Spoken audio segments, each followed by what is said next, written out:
राजधानी दिल्ली के लोनी में स्थित प्रतापनगर इलाके में भव्य और अनोखे रूप से भागवत कथा का आयोजन किया गया। इस भागवत कथा में कई सैकड़ों लोग रोजाना भागवत सुनने के लिए पहुंचते थे। साथ ही आपको बता दें कि इस भव्य कथा का आयोजन पंकज सक्सेना के द्वारा करवाया गया था। भागवत कथा के अंतिम दिन कई किलोमीटर तक सैकड़ों भक्तों द्वारा शोभा यात्रा भी निकाली गई, जिसके बाद बड़े स्तर पर प्रसाद वितरण का कार्यक्रम भी किया गया।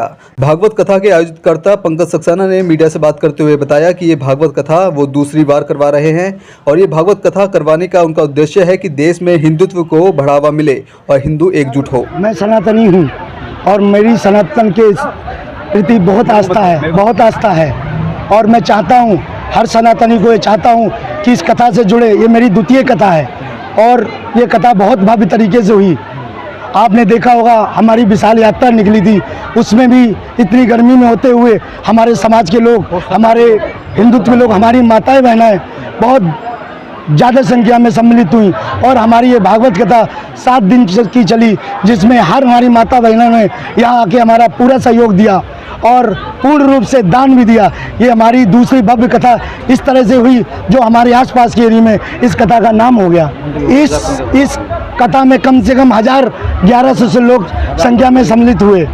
उनकी हमारी कथा के प्रति आस्था थी, इसीलिए वो सम्मिलित हुए। हम तो ये चाहते हैं इन कथाओं का ज़्यादा से ज़्यादा आयोजन होना चाहिए, जिससे हमारे सनातनी जागे, हमारे हिंदू जागे, हमारे सब लोगों का कल्याण हो। ये कल्याणकारी कथा होती है।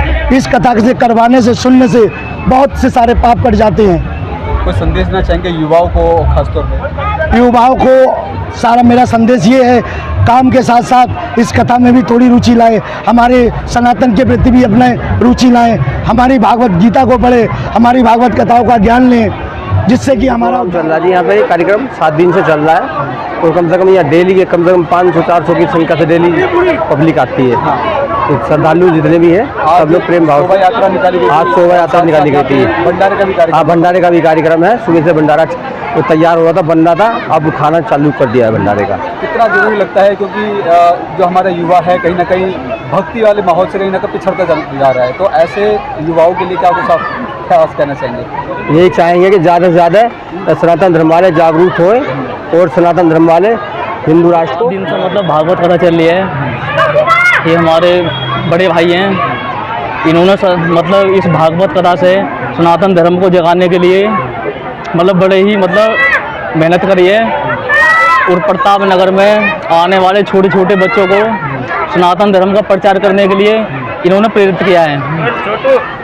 और अब समय आ चुका है कि सनातन धर्म के लिए आप इस तरीके से आगे बढ़ते चले जाएं। और सभी हिंदू भाइयों से मेरी प्रार्थना है कि जनसंख्या नियंत्रण कानून के लिए मतलब आगे से आगे बढ़े और इसमें मतलब ज़्यादा से ज़्यादा हिस्सा लें। अगर जनसंख्या नियंत्रण कानून लग जाएगा तो हमारे देश का। वहीं एक और जहां देश के युवाओं की बात की जाए तो युवा आजकल भगवान की भक्ति से दूर होता नजर आ रहा है और ऐसे में कहीं ना कहीं आने वाले समय में बहुत ही घातक साबित होगा। जब इस सवाल का जवाब भागवत करने वाले आचार्य से पूछा तो उन्होंने कलयुग में भटके हुए युवाओं के लिए क्या कुछ कहा, आइए सुनते हैं। जिसके हृदय में काम वशीभूत हो गया, जो काम के वशीभूत होता जा रहा है, जो प्रेम को गंदा कर रहा है। देखिए प्रेम गंदा नहीं होता, क्योंकि राम जी ने कहा कि राम ही केवल प्रेम प्यारा। भगवान राम को प्रेम प्यारा है, लेकिन आज का व्यक्ति प्रेम को गलत रास्ते से लेकर के जा रहा है, जिस कारण से उसके मनोविज्ञान गलत होते जा रहे हैं। इसलिए मैं चाहूँगा कि अपने जीवन में सुधार करें।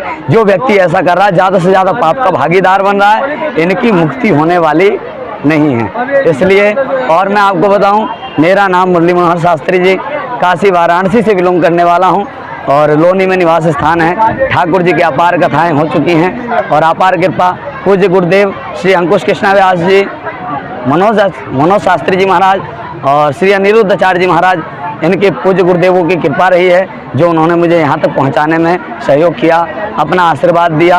अपने माता पिता के आशीर्वाद से, आप सभी भक्तों के प्रेम से यहाँ तक पहुँचने में हम सभी सक्षम रहे। अच्छा, एक सवाल ये भी रहता है कि लोगों को थोड़ा सा इन चीज़ों में कन्फ्यूजन रहता है कि वेद पुराण कथा, इस कथा की बात की जाए तो क्या महत्व माना जाता है इसका? इसका महत्व ये है कि ये कथा जैसे राम कथा होती है, तो राम कथा जो होती है हमें जीवन जीना सिखाती है।